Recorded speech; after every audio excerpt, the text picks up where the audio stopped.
All right, we're back again, and I guess this is my third video.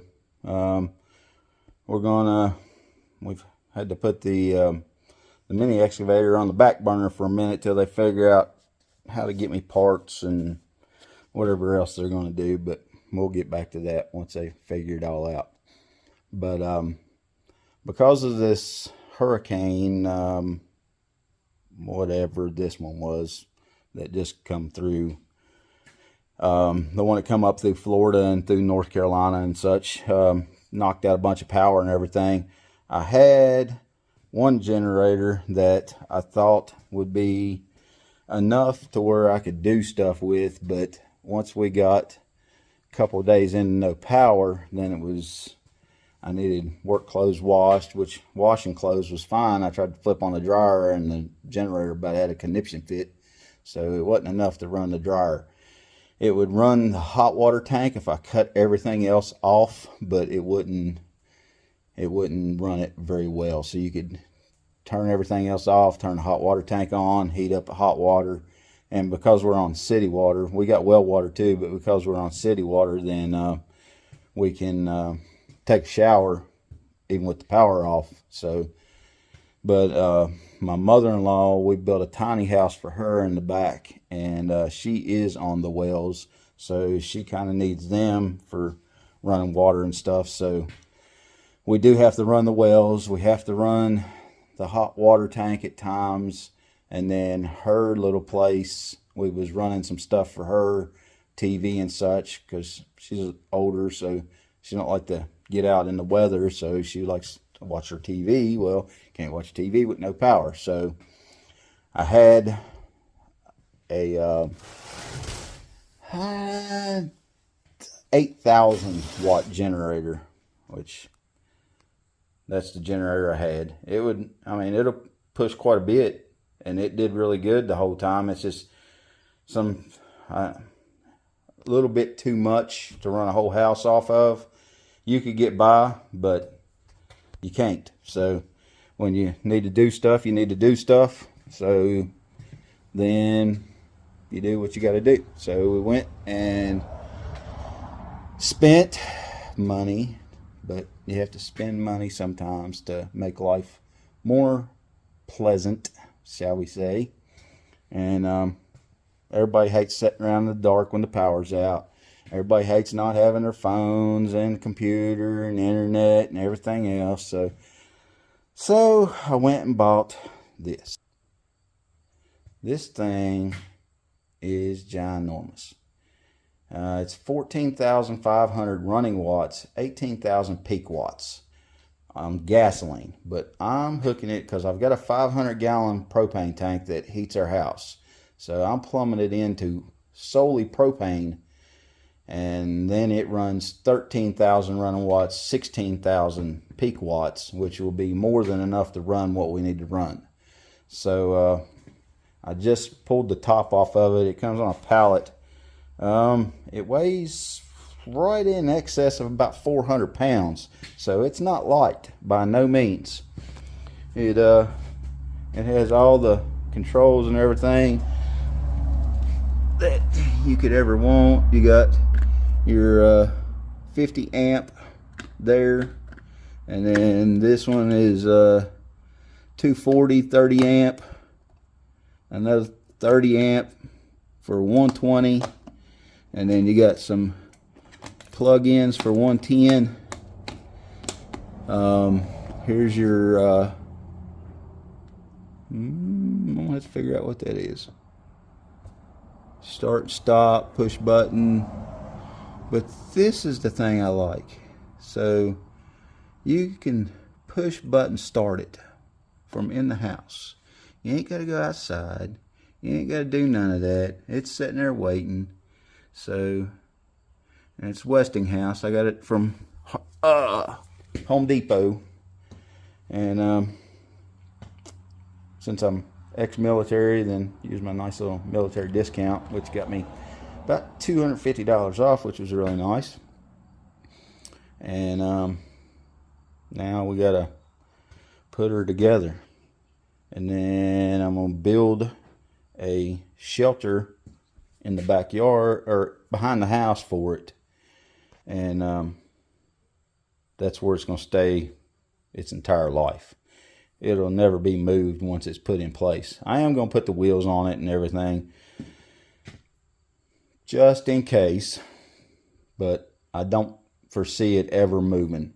So the good thing is everything is on this side of it that I need. The only thing that's on the other side, there's your regulator for the propane, which I'll be plumbing into. And then I guess I will have to get it out at some point, because right here's your oil drain to change the oil in it. So but that's fine. When that day comes, then I'll pull it out, change the oil, and then put it back, which means I need wheels on it, seeing as how it weighs so much. But yeah, so let me read some directions. And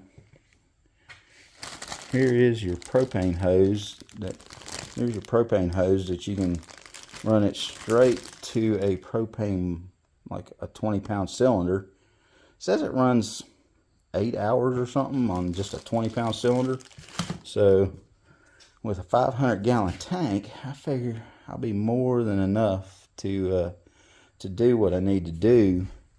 And besides that, I normally have this sitting in the driveway, because that's what I do for my day job, deliver propane. So I normally have plenty of propane normally.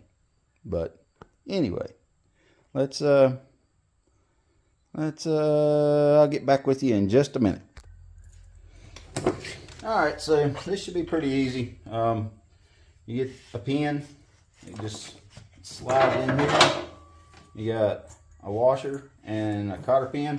So you just stick the washer in there and the hole you need, hopefully. So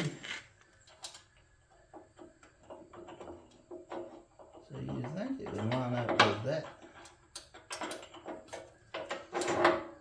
Yeah.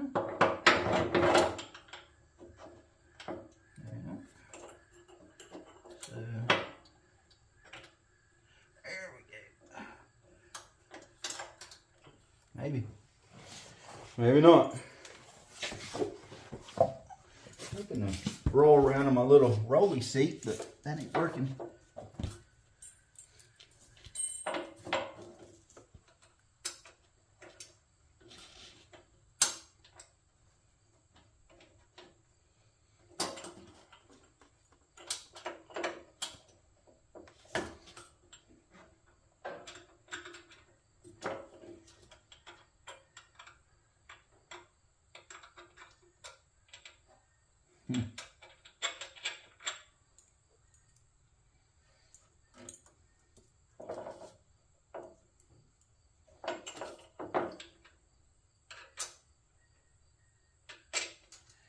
Alright, so apparently you can't put a washer back here.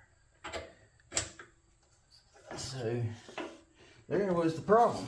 So your 4 washers are going to be for inside and outside of the wheel. So put one on, put the wheel on, put one on, and put your cotter pin in. And there you go. That's all she takes. Alright, the other side is just the same.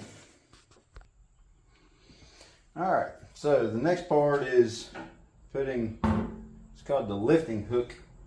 You got 4 bolts that go in.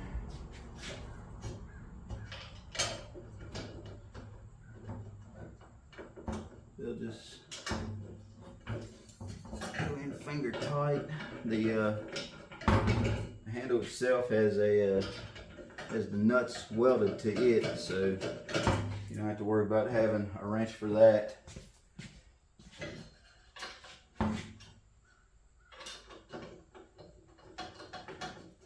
Let's figure out what size this is. Probably 10 millimeter. Let us see, shall we?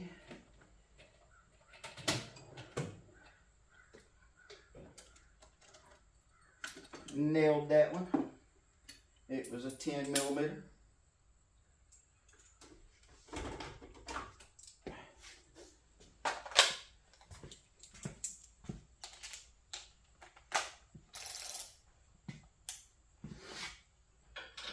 I like to hand start things first. It cuts down on cross threading stuff.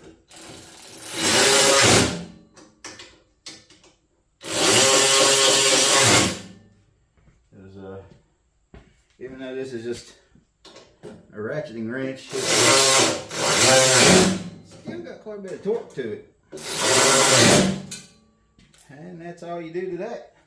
So now you can pick it up with just this, which would be good because there's no way I'm rolling this to the backyard. So, and it's got 10.5 gallon fuel tank on it, which, like I said, it's going to be hooked to propane, so it's never going to have fuel in it. The tank is metal, so that's good. All right, let me figure out what the next step is.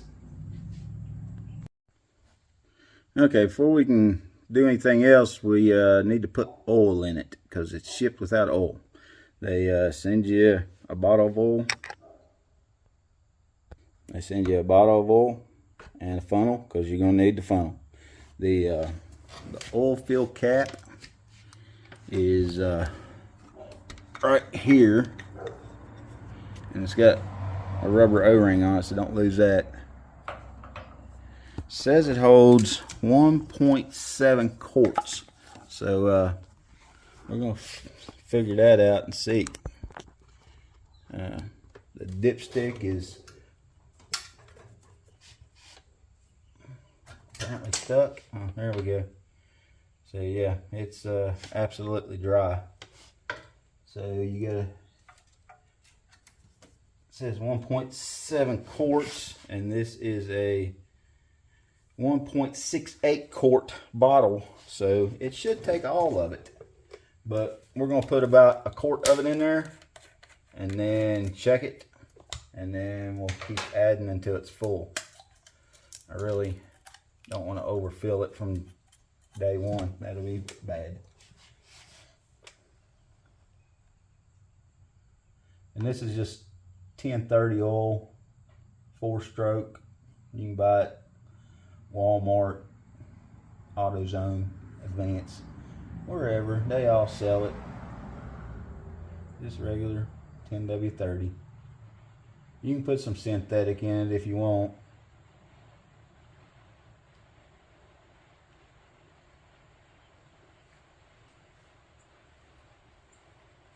We'll see how much it actually holds. The manual said 1.7, so like I said, it should take all of it. But we'll put that much in there and check it.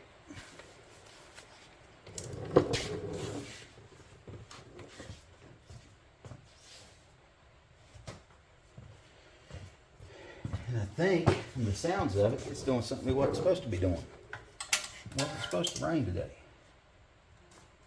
But it sounds like it is on my metal roof on my garage.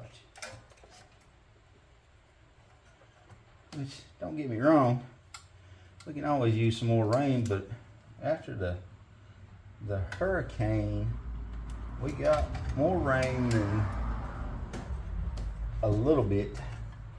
North Carolina got wiped out, Virginia got a bunch. I'm in West Virginia, we got a bunch. The lake that's closest to me is at the 3rd highest it's been ever, and it was built back in the 30s, I think. It's only been overtopped once, so yeah, that was the 3rd highest it's ever been. It got all the way up to the overflow gates on top, but they didn't open them. They was trying to hold back as much of the new river as possible, so that was fine. They had to turn some of it loose downstream, and it ended up flooding a bunch of people's campers and stuff on the river that had never been flooded. So that tells you how much water come through.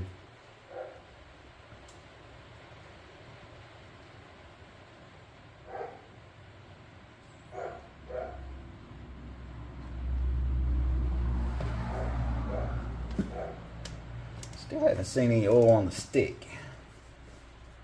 We're getting pretty close to the whole bottle being in there. Oh, we got some. Finally. So, I'm guessing by the marks, if you look, there's the bottom mark, which would be add, the middle mark, and the top mark, which should be, as long as it's between these two, you're good.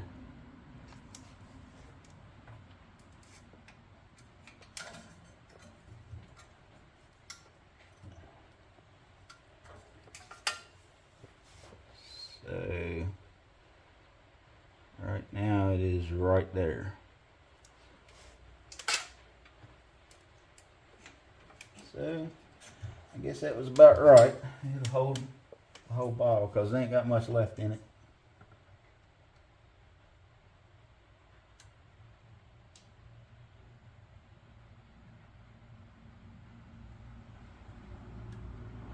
Goes in pretty slow going in that little hole, so you want to make sure you don't overflow your funnel.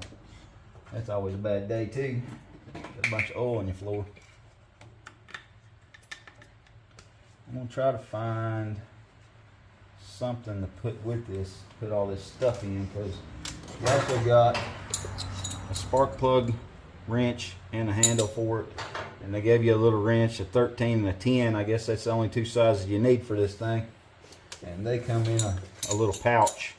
So I'll probably find something to put with this to put all this stuff in. That way it stays with the generator and it doesn't get lost like stuff does.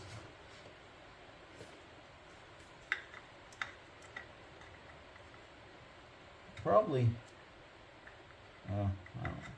We'll see. Let me put this back on. We'll check it one more time just to make sure.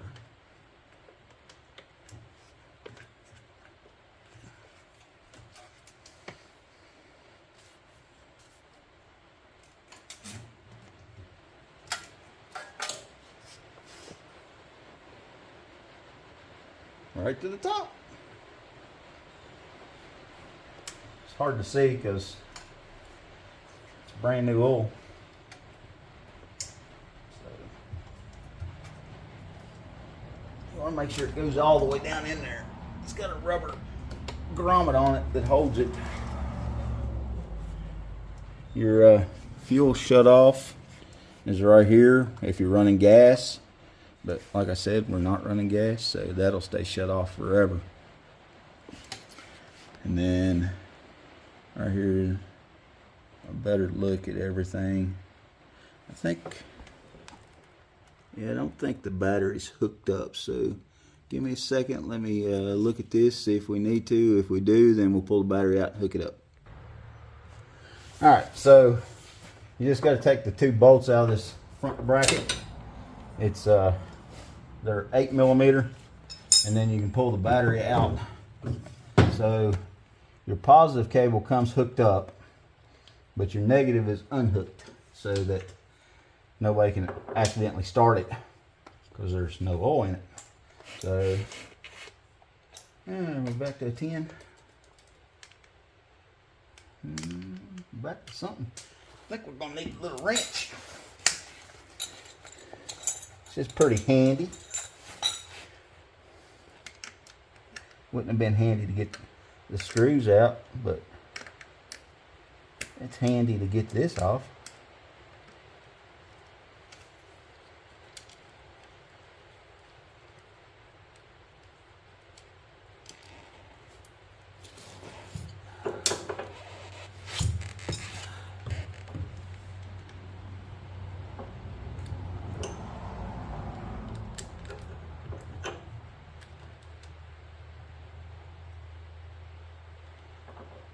This thing comes with a battery maintainer too, so you can plug it into your battery maintainer, or plug the battery maintainer in so that the battery stays charged all the time.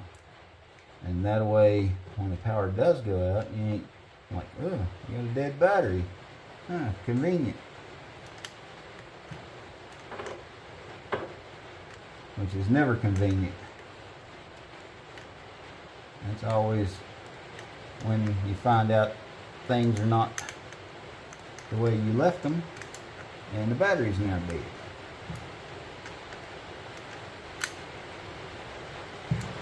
Alright, so that's done. Pushed a little rubber boot over the connector. I will probably want to get some battery stuff that keeps it from corroding, and spray those connectors that way, because you can't see them very good at all, like up in there. That way that they don't corrode. And y'all know how car batteries do sometimes. Well, this is a battery just like that, so it will too.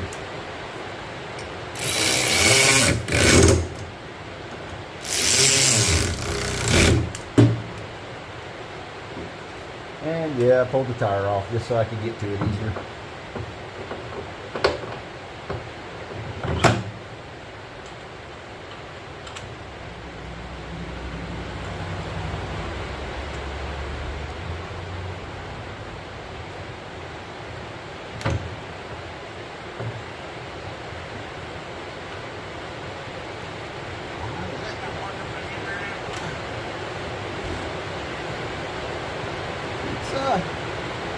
Let's put it down out there.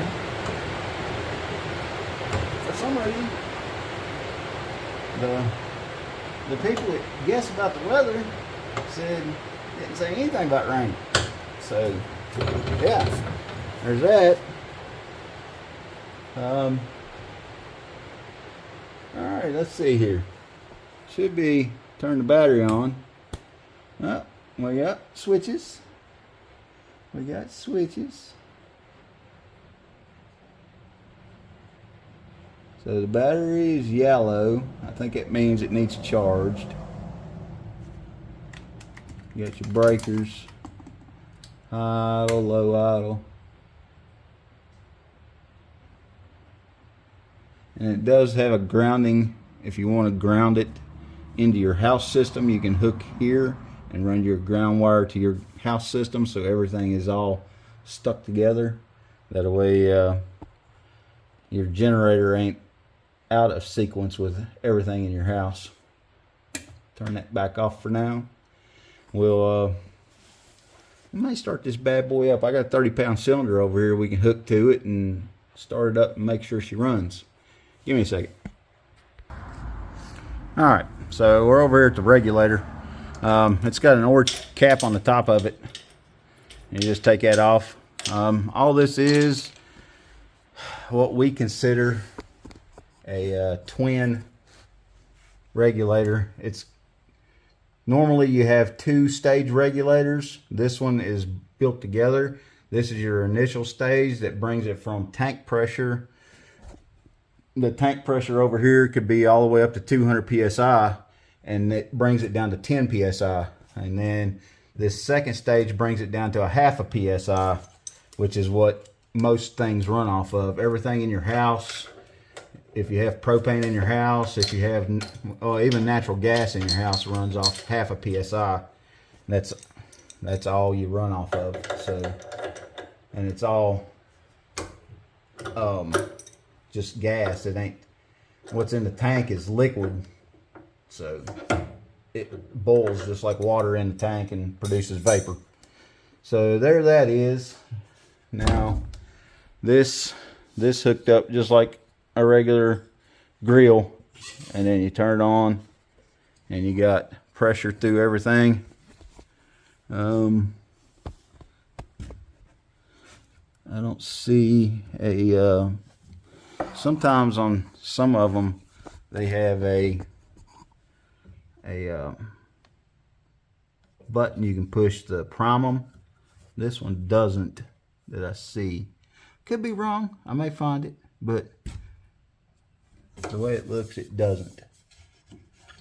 Yeah, I don't see one. It's normally right down in here is normally where the button is. So with this having an actual regulator on it, then you can run I can run a line directly from, because my tank has a a regular first stage regulator on it, so I could run that to this, hook it in, and then this will just, it pretty much won't use this part of it. It'll just keep it at 10 psi, and then this will bring it down to half a psi, so I can run everything into it.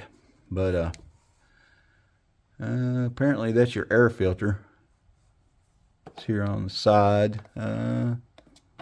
So you just take those screws out and you can get to it.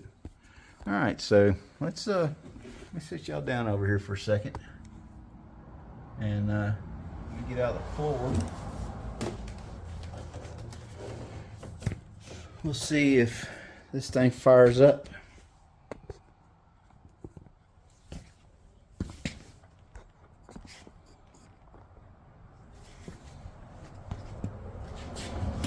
Turn her on.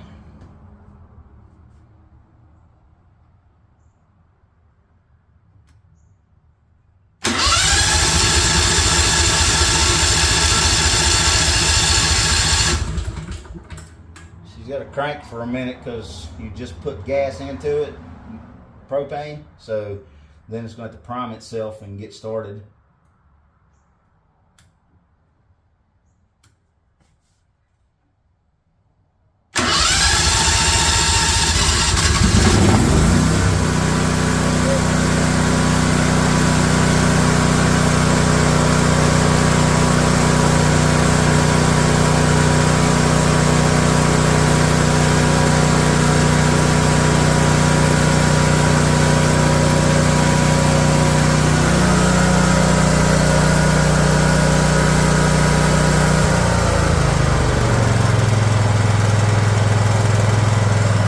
There it went into low idle mode. As you can see, the readout up there tells you how many volts you're putting out. Right there at 200 right now, which is in low idle. When it was all the way up in high idle, it's at 240. So she's doing everything she should.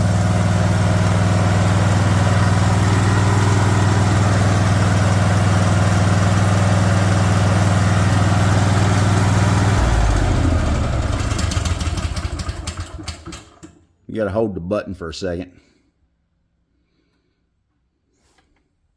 And shut the power back off. All right, so like I said, it's got a battery maintainer that comes with it. Here it is. It's in just a plain white box.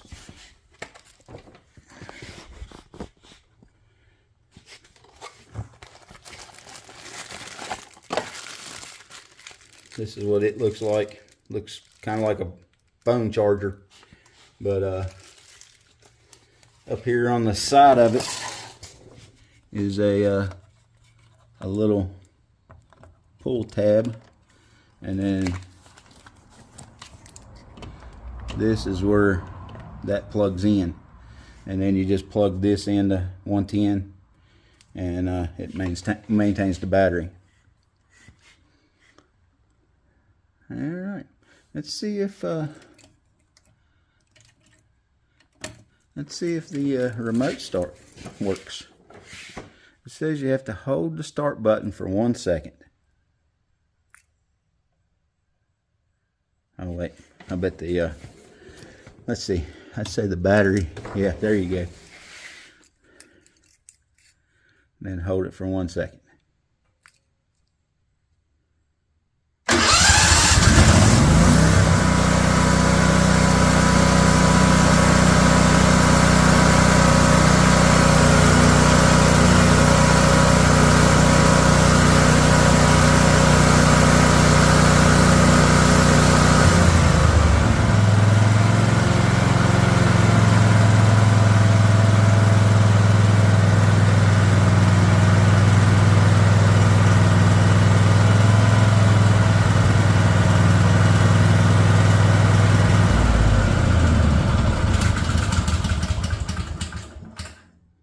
Very nice.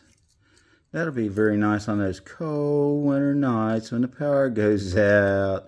You just hit the little button and you ain't gotta go out in your pajamas. That'll be so nice. Get the battery back off. Right here is your main breaker. This turns your power, all your power on and off.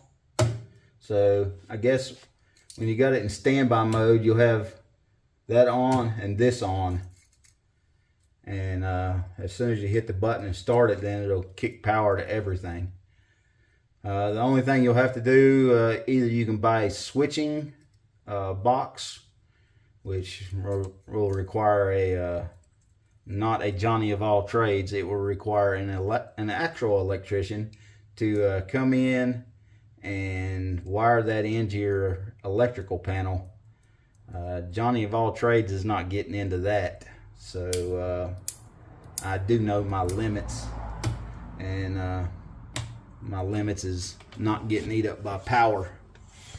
But there she is, and like I said, I had a 30-pound tank and it run fine off of it. So there she is for now. I'll maybe tomorrow, sometime soon, I'll start building a little place for it to live and get everything, and I'll take y'all along. I'll show y'all plumbing, the electrical, or well, not the electrical, the propane, and Johnny of all trades is going to get him an electrician too. All right. Hey, if y'all haven't yet and you're watching this, go ahead and hit the like button and subscribe, because right now I've got a few subscribers, but nothing major. I'd really like to keep this going and keep showing y'all. Let me see. Showing y'all things that I do and say.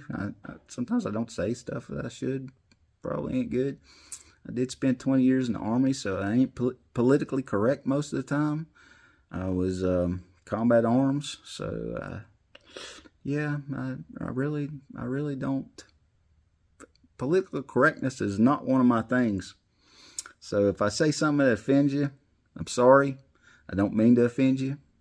It's just one of those things. Sometimes I say something, stump them, and come back later, and I'm like, shouldn't have said that. But that's just one of those things. Just like my little sign up here. It says, garage rules. What happens here stays here. The man is always right. No women allowed. No crime. Selective hearing only. No instruction manuals. Not my tools, my rules. And it's about the way it is. I do like playing around. I ain't all serious most of the time. I like playing around. I like goofy stuff. And I like doing a lot of stuff. I've been down at my mom's most of the week because she had a whole bunch of trees come down from the hurricane, and they took her power out and broke her phone pole in 3 places. So she was out of power for Friday, Saturday, Sunday, Monday, Tuesday. Got it back Wednesday evening. We was only out of power Friday, Saturday, and got it back Sunday evening. So it wasn't too bad. But that's the deal with this generator, is I'm going to put this one at my house, and that way my house is good. My little one that I showed y'all in the beginning, I'm going to take it down there and put it at her house, because she has a real little one that you got to pull the cord on, and I really don't like pulling cords, especially when it sits there all the time, because she don't get out there and start it, and then, oh, look at that, I got to bring it up here and work on it before she can get power. So yeah, really don't enjoy that, especially right in the middle of a storm. But all right, y'all be safe, and see y'all.